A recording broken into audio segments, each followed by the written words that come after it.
కృష్ణా జిల్లా పెనమలూరు మండలంలో గత 4 రోజుల నుండి అదృశ్యమైన నర్సాపురం ఎంపీడీఓ వెంకటరామారావు కుటుంబాన్ని నీటిపారుదల శాఖ మంత్రి నిమ్మల రామానాయుడు మరియు పెనమలూరు నియోజకవర్గం శాసనసభ్యులు బోడే ప్రసాద్ పరామర్శించారు.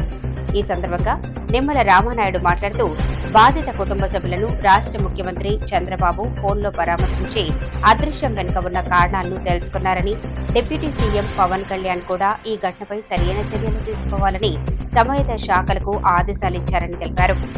ఎంపీడీఓ అదృశ్యం వెనుక కారకులు ఎంతటి వారైనా ఖచ్చితంగా శిక్షిస్తామని హెచ్చరించారు.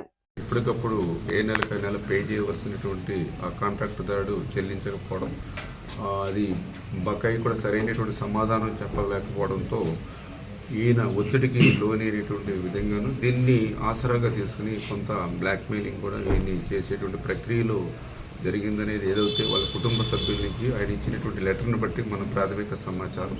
దీన్ని కూడా ఏదైతే లోతుగా దర్యాప్తు చేయమని, ఈయన వెనక ఒకవేళ ఎంత పెద్ద వ్యక్తులు ఉన్నప్పటికీ కూడా విచారణ చేసి ఖచ్చితంగా చర్యలు తీసుకోవడం అయితే జరుగుతుంది.